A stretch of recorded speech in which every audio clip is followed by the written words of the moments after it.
So in the past couple of weeks, we've been taking a look at some of the rankings for the Green Bay Packers. We saw their overall team ranking at number 13 on ESPN, which is underrated. Then last week, we saw their receiving core group ranked at 14th on PFF, which is just crazy to me. Now, PFF has a ton of different positional group rankings, so in today's video, I want to take a look at their secondary ranking for the Green Bay Packers in 2024. As now the Packers have a new defensive coordinator in Jfab, a former defensive backs coach for plenty of different NFL and college programs. The Packers aim to really rebuild their secondary with not only a new coach, but some new talent, bringing in Xavier McKinney out of free agency, arguably one of the best safeties in the NFL last season, drafting Javon Bullard in the second round of the draft, Eric Stokes seemingly coming back healthy. So I'm very interested to see where the outside perspective views the Green Bay Packers secondary, where I see it's going to be a very strong point of their defense in 2024. Firstly, I wanted to thank you guys so much. We just hit 55,000 subscribers here on this channel. I am so very grateful that you guys take your time out of your day to watch the videos, leave a comment, leave a like, and allow me to do the thing that I love. Talk about the Green Bay Packers. So again, thank you guys so much for the continuous amount of support on this channel. And if you are new here and want to join the channel, it's quick and easy. Go down and click subscribe. You won't regret it. Tons of Packers content through the entire offseason with training camp right around the corner. Before we dive into it, I want to give a massive shout out to today's video sponsor and channel sponsor, Sleeper. Right now, Sleeper is offering new users a first-time deposit match 100% up to $100, meaning if you were to place a $50 deposit, you'd then have $100 in your account. I will also be personally paying for your first deposit up to $10. Simply use the link down below, use code BASS, B-A-S, make a deposit, send me a screenshot of that on Twitter. My @ is also down in the description. It's at Basaraski, and I will personally Venmo you that $10. So then Sleeper would match that. So then you could have $20 in your account completely free, where then you can choose higher or lower on a specific stat among a multitude of different sports. You can choose between 2 to 8 picks. Once you make your picks, you can earn up to 100x payouts. Sleeper's a very easy and clean app to use. It takes less than 30 seconds to make your picks. So again, guys, take advantage of this offer down in the description. You can click on the link, use code BASS, B-A-S, to get a first-time deposit match up to $100 on Sleeper. Again, supporting the sponsor is supporting the channel, so thank you guys very much. All right, so without further ado, let's dive right down into the video, and it's going over the 2024 NFL secondary rankings here on PFF. As you see here at the title, New York Jets, San Francisco 49ers take the top spot. So of course we're going to go over all the teams ahead of the Green Bay Packers in this ranking, and it's not as much as the last two, where we saw the Green Bay Packers at 13th and 14th in terms of team ranking and receiving core ranking, respectively. It seems like they actually took into account some of the added talent to this room and the depth for the Green Bay Packers in their secondary, in terms of cornerback, in terms of safeties, because I believe they are a very deep unit. They have so much talent, and now a coach that will allow them to play their game. That was a problem with Joe Barry. He didn't allow our cornerbacks to play to their strengths, to go man up, say, a wide receiver, maybe play some press, maybe play a little bit more aggressive. Rather, Joe Barry just had our cornerbacks sitting 10 yards off the line of scrimmage on a 3rd and 5. Or Preston Smith in the slot against Justin Jefferson, which it didn't happen much. It's just honestly a joke / meme at this point that it happened so much. But now we're in a 4-3. Preston Smith will be hand in the dirt defensive end where he should, and our defensive backs will be able to play more to their strengths, play more aggressive, see more man coverage. I'm very excited about this new defense under Jfab. I have high hopes for this defensive back group. So let's get into the rankings. So the description here is PFF has clarified its position on the coverage versus pass rush debate for team building purposes. Nothing on the defensive side of the football translates better to points allowed than a secondary's performance in coverage. That means if a team expects to field a top 3 defense in the NFL, it better end up as a top-ranked unit on this list when we revisit it after the season. So number 1 on this ranking, and the Jets have a lot of number 1 rankings in terms of the position groups here on defense, and they do have a very solid defense, so I'm not mad at this, is the New York Jets. States the Jets return 4 starters from 2023. They also get Chuck Clark back from injury and have the best cornerback in the league. I'm not sure if I think Sauce Gardner is the best cornerback in the league. I think he's great, but to undeniably say that is definitely interesting. But they mentioned Sauce Gardner, Michael Carter II, DJ Reed. Second on this ranking is the San Francisco 49ers, stating that 49ers secondary doesn't boast household names, but the team consistently puts together a unit that makes life difficult for opposing quarterbacks and wide receivers. The group is led by Charvarius Ward, who put up a great coverage grade in 2023. The 49ers also added Isaac Yiadom, which is still crazy that this is in the description. I mean, us Packers fans know exactly who this guy is. I mean, I guess he's better now. I saw he was on the Saints last season and actually, supporting pretty good PFF grades during the season. I didn't even know the Niners added him until now. So I guess he's a slot cornerback. And when he was on the Green Bay Packers, it's like you didn't want him out on the field, but I guess he's doing okay now. But yeah, that's very, very interesting to see Isaac Yiadom in a description for the second-ranked defensive back group in the NFL on PFF. The Buffalo Bills at number 3, saying the Bills quietly returned 3 cornerbacks who produced coverage grades north of 81.0 last season. Christian Benford, Rasul Douglas, another ex-Packer in the top 3 ranking, Teron Johnson.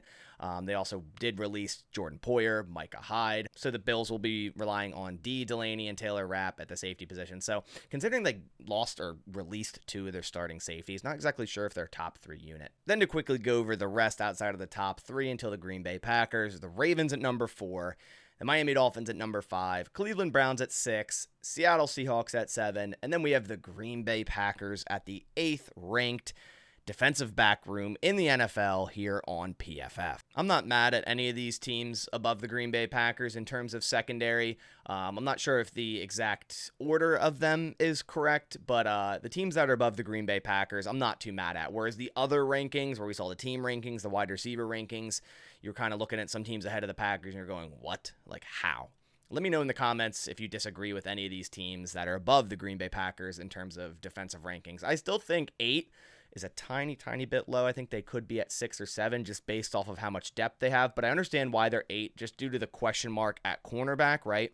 With Eric Stokes potentially returning from injury, their opposite cornerback, opposite Jair, Carrington Valentine is a 7th-round rookie from last year, and can Jair stay healthy? Keyshawn Nixon is an inconsistent slot defender, but their safety room is completely rebuilt from 2023, and I think it's going to be, a unit that really helps this secondary. So reading the description here for their ranking for the Packers is as follows. Recent free agent signing, Xavier McKinney earned a 91.2 coverage grade in 2023, while Jair Alexander has proven to be a difference maker when he's fully healthy. The Packers also added safety Javon Bullard in the 2024 draft to help transform the safety room. This ranking might be a bit high on paper, but the talent of the top 3 should be able to elevate the group. So I'm glad this ranking's taking into effect heavily Xavier McKinney, because I think he's going to be a difference maker on this defense. I mean, when you look at his profile and just look what he did last season for the New York Giants, he was the one free agent I circled before free agency and said, hey, the Packers need to go out and sign this guy. This will transform their defense with whatever defensive coordinator they bring in. And they did exactly that. We see he was tied for 3rd with solo tackles. He was one of the best tackling safeties in the NFL. He was actually 3rd in PFF grade for all safeties for tackle grade. Interceptions, he had 3, tied for 11th. He was targeted 54 times, but only allowed 33 receptions. In terms of his overall PFF grade, 87.5, that was 4th best for all safeties. His coverage grade of a 91.2 was 1st best for all safeties in the NFL. And honestly, I think it was a great deal. 4-year, $67 million for one of the best safeties in the NFL, up and coming, still under 25 years old, just about to turn 25, was a 2nd-round pick out of the 2020 draft class. Honestly, it's crazy that the New York Giants didn't re-sign this guy. He was my number one target, and for the right reasons, but in the back of my mind, I was like, there's no way he actually makes it to free agency.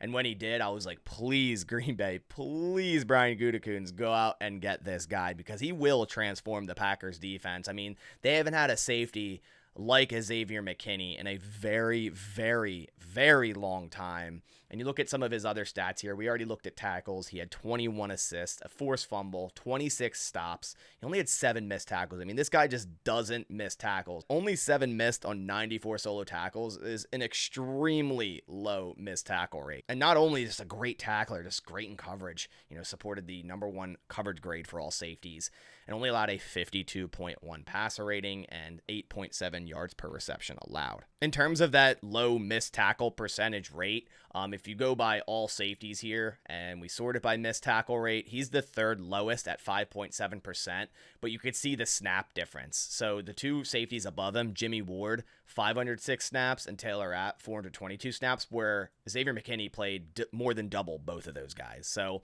I'd argue he's number 1. I'd argue he is quite literally the best tackling safety in the NFL. I'm super excited about Xavier McKinney and what he's going to bring to this safety room. And not only, adding just Xavier McKinney, but going out in this draft and triple dipping into the safety room, adding Javon Bullard, who's a versatile piece who can play deep next to Xavier McKinney. Could be your post safety if you want to put McKinney in the box. Bullard, you could also put in the box. More importantly, you could throw him down low in the slot. Then going Evan Williams in the 4th round, who's another versatile piece who can play in the box, can play deep. Then also on top of that, adding Katana Oladapo in the 5th round, who was one of my favorite draft crushes this entire draft process. He has yet to practice due to, I think, a toe injury, but should be back for training camp. I'm very excited for him. He's also a versatile piece. When you heard Jeff Hafley talk when he got entered in as defensive coordinator to the Green Bay Packers, he mentioned the term play with your hair on fire multiple times. And I think all of these safeties in this room, can encapsulate that saying. I think all of these guys can play with their hair on fire. They can simply run and hit, get downhill, make a tackle on a running back. They're not afraid to be aggressive. When you look at Javon Bullard's tape and firstly looking at his size, you probably think, oh, he's undersized. The guy isn't an aggressive tackler. The guy isn't physical. Javon Bullard is the definition of physical. Xavier McKinney, a very physical safety that can come down and make a secure tackle pretty much every single time. And the other safeties they drafted with Evan Williams and Oladapo, those guys are not afraid to tackle either. And I didn't even mention Anthony Johnson Jr., who has been getting starting snaps next to Xavier McKinney through OTAs, who was a 7th round pick last year out of Iowa State, who I also really like. But man, that room is just completely transformed from last season, where you had John Owens, Darnell Savage, Rudy Ford. I mean, it's night and day. Guys, it's really, really night and day in terms of this safety room, and I couldn't be more excited for this group, not only with the talent they have, but the coach that they have. Then when you're talking about cornerbacks, I mean, they have great talent as well. I think it's a little bit more of a question mark than the safety room. Firstly, because Jair, can he stay healthy? I think he's going to have a healthy season in 2024, and I've really liked his mentality, his vibe so far after the suspension last year. It seemed like he is so excited to move on from Joe Barry and move on to Jeff Hafley as a former defensive back coach. Most of these defensive backs have already mentioned that, especially Keyshawn Nixon, that it's been great having a former defensive back coach as their defensive coordinator. It seems like they're getting more time. It seems like they're being listened to. And that's huge, because these guys need to be able to play to their game, especially Jair Alexander, who had a down year in 2023, to say the least. I mean, injured, and when he was on the field, he wasn't the best. He only supported a 70.2 overall grade, bad run defense. Decent coverage, 72.8. We see he had 24 solo tackles with 6 missed, 0 interceptions, allowed a passer rating of 124.1 and 13.6 yards per reception allowed. So, yeah, overall, not a great year for Jair Alexander, but I do expect a bounce-back season, especially with this new scheme. And playing under Jeff Hafley, I think it just suits the type of cornerback that Jair Alexander is, the type of cornerback that you line up on the line of scrimmage pre-snap and he's in your face and he's going to get his hands on you and he's going to try to get in your head. That's the exact type of cornerback Jair is. Man to man, put him against their best wide receiver, whether that's in the slot, whether that's on the strong side, weak side, whatever it may be. Put him on their best receiver and let him play. That's where he's at his best. We've seen him do it against Justin Jefferson, arguably the best wide receiver in the NFL, and that's how you need to play him, and I think Jeff Hafley's going to do exactly that. Then when you take a look at the rest of the cornerbacks in that group, Carrington Valentine didn't grade well via PFF, so that's probably why they're not taking him into effect in terms of their description. He was a 90th graded cornerback out of 127, and in terms of coverage, 84th out of 126. Not great in run defense either, but I think these don't tell the whole story of Carrington Valentine. I was very impressed from what I saw from him as a 7th round rookie, man, getting thrown right into stardom, but showcasing his talent as early as training camp.